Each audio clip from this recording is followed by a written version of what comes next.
We've all been talking about nullification in the 10th Amendment. One of the common criticism about it is that, how are you going to pull it off? The Constitution contains no explicit language detailing how a nullification effort would or should work. This is the major problem. There's no enforcement mechanism. The founding generation openly discussed what would be considered unconstitutional federal legislation, but not how to oppose such legislation.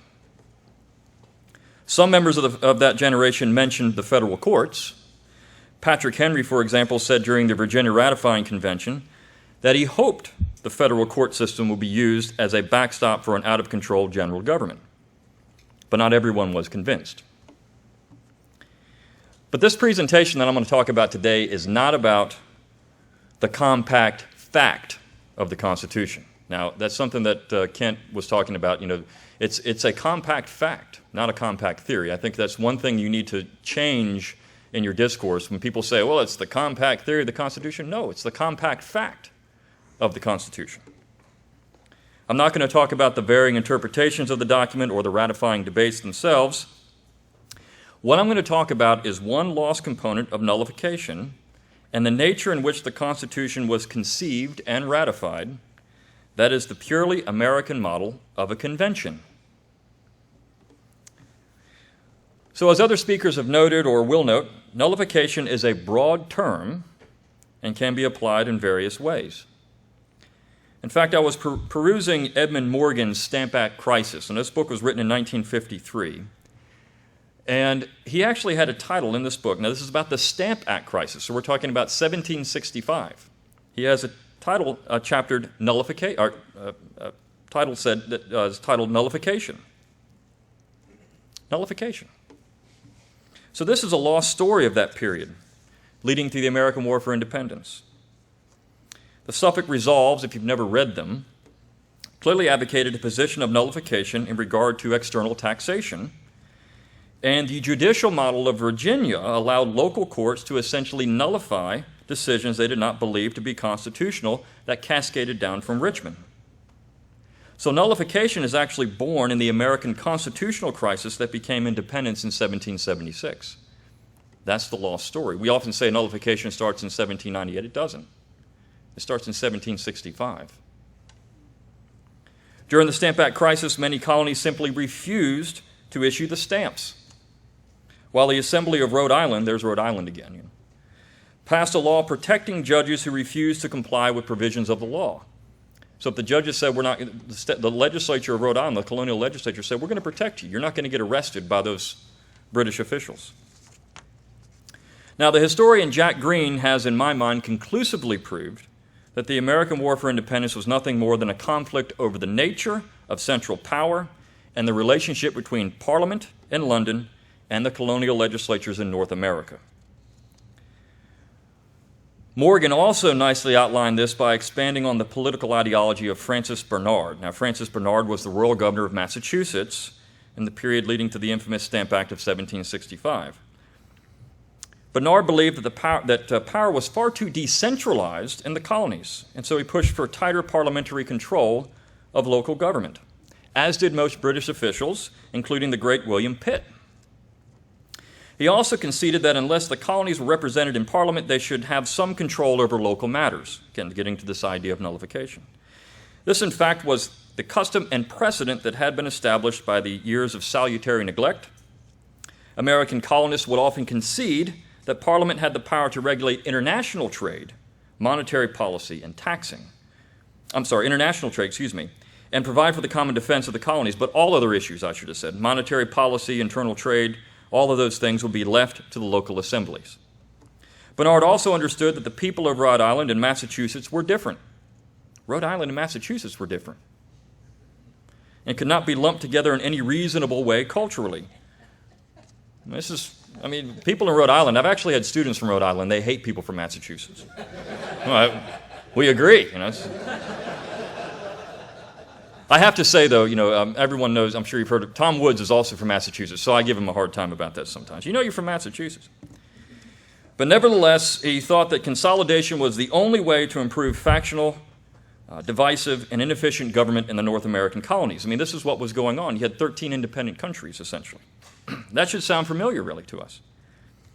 I provide this brief narrative to illustrate that nullification was not fabricated out of thin air in 1798 by Jefferson and Madison. That's how it's often portrayed. Well, Jefferson and Madison did this great political discovery. That's what Lincoln had in 1861, his great political discovery. But it was the preferred method of resistance to unconstitutional federal acts, any kind of central government acts, before the establishment of the United States central government. In fact, the federal model adopted by the founding generation was intended to mirror that which the colonies lived under in the nearly 200 years of English, then British colonial rule. The general government will be responsible for the common defense and general welfare of the Union, meaning the establishment of a free trade zone in North America and the regulation of international trade, while the states would handle all other issues. This is exactly how the Constitution was sold to the states during ratification in 1787 and 1788, and the evidence is all clearly on our side. But what about conventions? So I said all that to get to conventions. The colonies sent delegates to several congresses during the prelude to the American War for Independence. The Albany Congress of 1754, the Stamp Act Congress of 1765, and the Continental Congress of 1775 are all examples of such gatherings. They were not called conventions, but they had the same legal status. These congresses were not legally authorized by the British Crown and had no de jure legislative authority, but they had the legitimacy of the people of the colonies. The delegates to each Congress were ambassadors of their colonies. It's exactly what John Adams called them, ambassadors, and were given instructions on how to proceed from the respective legislatures. The delegates to the Stamp Act Congress were chosen by the colonial legislatures themselves and were not directly elected by the people of each colony. That makes them different from a convention, but their extra legal status and charge to deal with one issue directly gave the meeting an added air of authority and legitimacy. This was an issue too large to deal with in the regular political channels and thus required a special meeting to assess a response to the crisis. In other words, it was officially extra-legal, but carried the weight of a legal body due to its status conferred by the legal assembly. So if you think about that, when you call a convention, people will say, oh, that's illegal. It's not, because the people have called it. So because the people speak, it has legal authority. So I want to quickly discuss this term of legitimacy. This is an important concept in government. How do we define legitimacy? And who has it are two of the most important philosophical debates in modern society. In the American model, the people confer legitimacy. This is most often accomplished through traditional annual, biannual, or quadrennial elections, but it can also be manifested through the popular convention of elected delegates, the true voice of the people. Such an election and convention occur, the results of such a convention are considered the legally legitimate and thus supersede all other legislation on the matter within the confines of that state. So if the state calls a convention the people of the state, and they say this is what we're going to do, that settles it for that state because the people of the state have spoken. Now, nullification was actually unnecessary during the time of the Articles of Confederation. The Congress did not pass laws, but resolutions. And the states could simply refuse to comply with these resolutions. This happened less often than the modern historical profession would have you believe, and as Patrick Henry pointed out, the Union did very well in its war against Great Britain and generally complied with requests for money and troops. Several states had efficient governments that thoroughly protected the civil liberties of its constituents. Virginia is a very nice example of this. It was anti-democratic, but it nevertheless allowed for greater personal liberty than states with much more thoroughly democratic institutions, such as South Carolina, for example. But that's, of course, a topic for another conference. With the ratification of the Constitution in 1788, nullification would again become a popular mode for resistance to unconstitutional federal edicts. And that's really what these are. If they're not real laws, they're just edicts. Oliver Ellsworth of Connecticut informed his ratifying convention that states could not be coerced in their political capacity, meaning that according to the proponents of the Constitution, The states had sovereign immunity and ultimately final say in any constitutional question. That was the purpose of the 10th Amendment. For the majority of the ratifying conventions did not trust the promises of men who had been well-known nationalists in the period leading to ratification, and thus wanted to ensure that the way the Constitution was sold and ratified would be the accepted interpretation of the document when put into effect. But the way this new Constitution was written and ratified is the most important part of the story for my purposes today. The Constitution was hammered out by 55 delegates from 12 states in a convention that met in Philadelphia in 1787.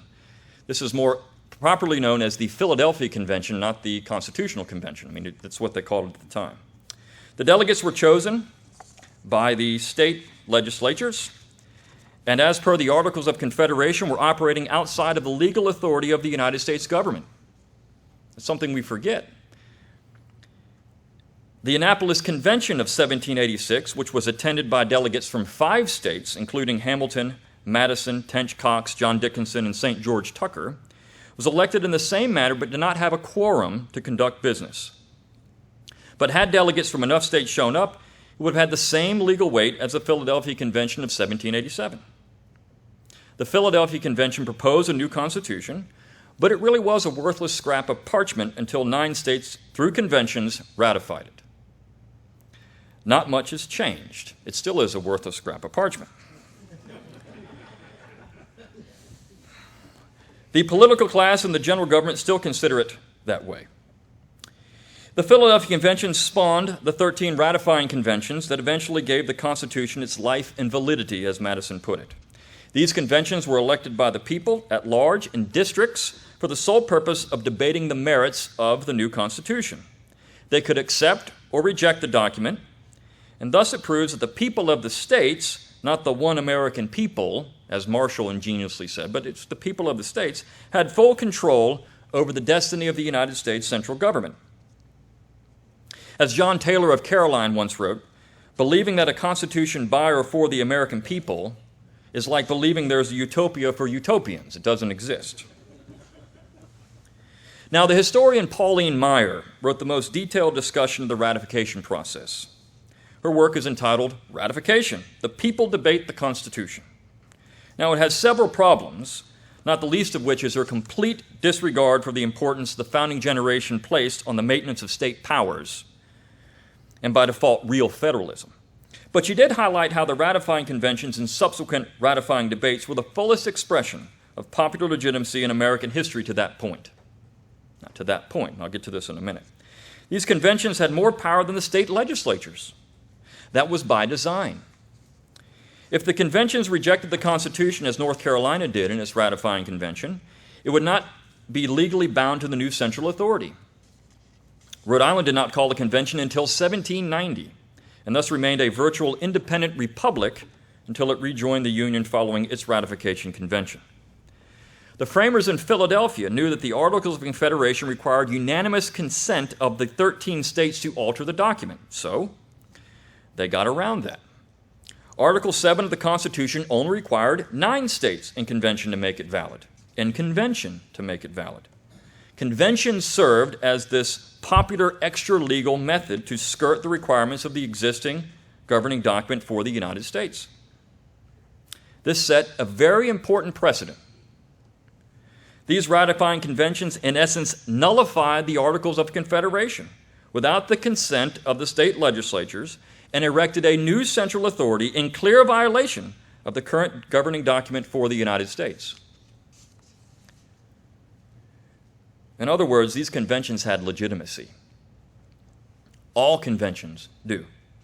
This is also why the Constitution allows for a convention method for altering the document, the Constitution. A convention of the states could render the Constitution a dead letter. They could scrap it. They could change it. A convention of the states could abolish the executive branch or the judicial branch. You all can sing your hosannas now to the highest. Or alter the powers of any branch of government. This convention could also abolish the federal government entirely. It could abolish the Constitution. It could start over. But again, it has legitimacy. Moving forward in American history, we see that conventions were the preferred method to address difficult political questions in all of the states. Conventions were called to amend or write new state constitutions. They were also used in relation to the principle of nullification. This is why we're getting to practical application.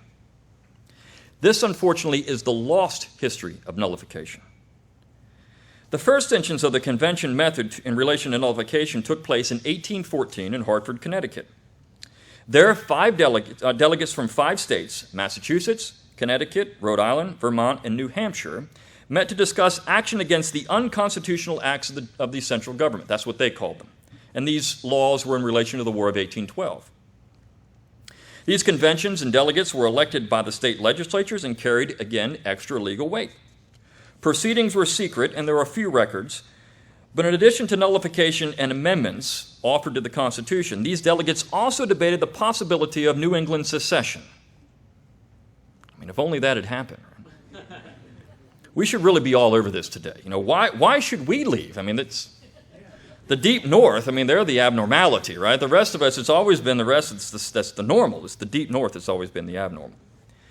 In fact, Daniel Webster had insisted in 1812 that it was the duty of the states to stand between the people and unconstitutional acts of the general government. Daniel Webster had said this in a speech. It's amazing. Just 18 years later, he's saying the exact opposite. No. Nullification is disunion. It's treason. The proposed amendments to the Constitution clearly show that they proposed at the Hartford Convention. The sectional conflict was more than a debate over the merits and humanity of slavery. For example, they wanted rotating executives with singular terms. That's actually not too bad of an idea. They wanted to remove the Three-Fifths Compromise because that gave the South more power. And they wanted a 2/3 majority for admitting new states to the Union because they were afraid all these farmers would be added to the Union out in the Louisiana Purchase, and that was going to just make them a perpetual minority. This was the voice of the New England people in 1814 and 15. So if we fast forward 20 years to South Carolina, in 1832, the state legislature called for a convention to address the tariff controversy. This wasn't done by the state legislature in South Carolina. A convention was called. In this case, the delegates were elected by the people of the state in districts, and these delegates were charged with deciding the method of resistance to what was perceived to be an unconstitutional federal law. South Carolina issued an ordinance of nullification on 24 November 1832. This convention did, which expressly stated the move was made by the people of the state of South Carolina and convention assembled. When the general government finally reduced the tariff but passed an unconstitutional force bill, this is also the unknown part of this, the convention then reconvened, rescinded this ordinance of nullification in regard to the tariff, but then issued another ordinance of nullification that nullified the force bill, and then they adjourned. So they still nullified. That nobody talks about that. You know, so this worked. So nullification had the desired effect. The tariff was reduced, and no bloodshed came of the event, though it was predicted. It just didn't happen. Of course, as I mentioned, Daniel Webster had already switched sides in the debate and ended up becoming an American nationalist because now it suited New England to do so. But this does not diminish the role of the convention in the nullification process. It also must be emphasized that it was the convention process that led to the secession of the southern states in 1860 and 1861. These conventions were elected by the people of each southern state and voted for secession in numbers larger than that which supported the American War for Independence.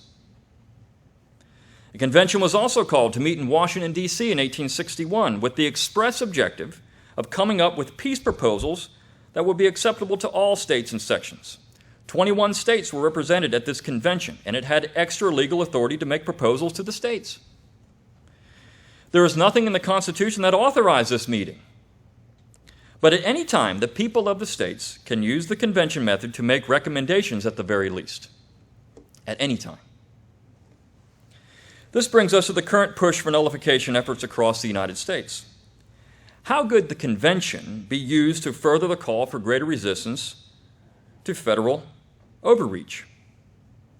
There are only 6 states that do not have language in their respective constitutions authorizing conventions, and those 6 states are Arizona, Arkansas, Indiana, Mississippi, New Jersey, Texas, and Vermont. Some states have specific language in place that details how these conventions would take place, while others have brief, vague language. But this does not matter.